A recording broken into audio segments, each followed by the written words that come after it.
নাদিম, পিচ্ছি মনির, আওয়াজ নাই কেন পিছনে? এর নাম আছে না সত্য না মিথ্যা?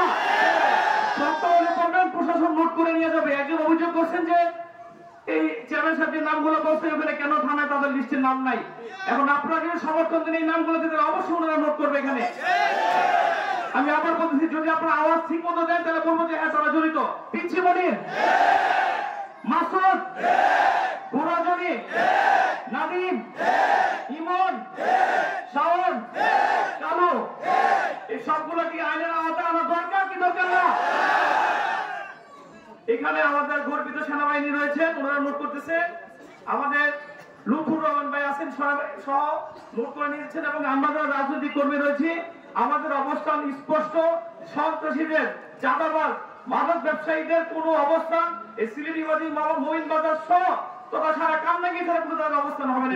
দেখে আমি সত্যি আমি অভিভূত।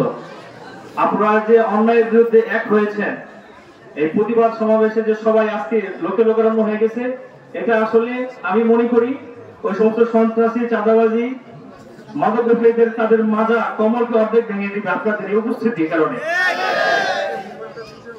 আলহামদুলিল্লাহ, আজকে আমাদের এই প্রতিবাদ সমাবেশে উপস্থিত রয়েছেন আমাদের এই এলাকায় নিয়োজিত আমাদের বাংলাদেশের গর্ব সেনাবাহিনী কর্মকর্তাবৃন্দ, আমাদের এখানে মেজর সাহেব আছেন আমাদের প্রশাসনের কর্মকর্তা, আমাদের কামারচর থানার ভারপ্রাপ্ত কর্মকর্তা তদন্তের যিনি দায়িত্বে আছেন ওসি তদন্ত আমাদের লুৎফুর রহমান সাহেব, উপস্থিত আপনাদের প্রিয় নেতা কামারচর মানবিক মানুষের সাথে যাদের সম্পর্ক, আপনাদের জন্য কাজ করতে যিনি বারবার হুমকির সম্মুখীন হয়েছেন, সন্ত্রাসীদের বিরুদ্ধে কাজ করতে গিয়ে 7টি গুলি খেয়েছেন, এখন ওনার সাথে গুলিবিদ্ধ 7টি গুলিবিদ্ধ সেই নেতা হাজী মোহাম্মদ মনির হোসেন চেয়ারম্যান সাহেব উপস্থিত রয়েছেন। আমার দেলোয়ার চাচা, আমাদের হাফিজুর রহমতুল্লাহি আলাইহি দৌহিত্র নড়িয়া মাদ্রাসার সম্মানিত পরিচালক আমাদের মাওলানা হাবিবুল্লাহ মিয়াজি সাহেব।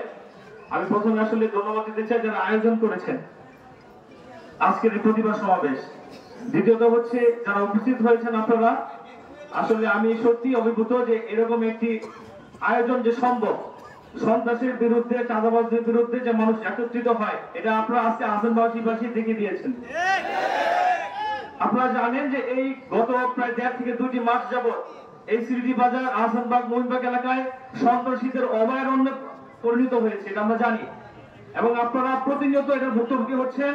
এই বিষয়ে আপনাদের চেয়ারম্যান সাহেব পুরোপুরি কনসার্ন। এই ব্যাপারে উনি বিভিন্ন জায়গায় কথা বলেছেন, আমাদের মেজর ইকবাল সাহেবের সাথে কথা হয়েছে, আমাদের ওসি সাহেব সহ বিভিন্ন যারা এই এলাকার সাথে আইন শৃঙ্খলার সাথে নিয়োজিত বিভিন্ন মসজিদের কমিটি, পঞ্চায়েতের কমিটি সহ এলাকার মুরব্বীদের সাথে অনেকবার বৈঠক হয়েছে।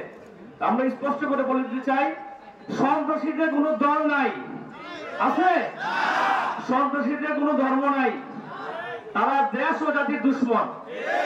আমরা রাজনৈতিকভাবে আমাদের অবস্থান স্পষ্ট করে দিতে চাই, যদি কেউ আমাদের দলের কোন সদস্য, কর্মী বা পছন্দ করে এরকম কেউ হয়, তার জন্য রক্ষা নাই। আমাদের অবস্থান স্পষ্ট, আমরা তাদেরকে কোনো শেল্টার তো দূরের কথা, আমরা নিজের হাতে তাকে আইন শৃঙ্খলা রক্ষাকারী বাহিনীর কাছে তুলে দিব। এই বিষয়ে আমাদের অবস্থান স্পষ্ট। আপনারা জানেন যে গত কয়েকদিন আগে চেয়ারম্যান সাহেব আপনাদের এই মসজিদে ঢুকলে আপনাদের সাথে পরামর্শ করেছেন, মিটিং করেছেন। আমরা স্পষ্টভাবে জানিয়ে দিয়েছি কিছু নাম সেখানে ছিল।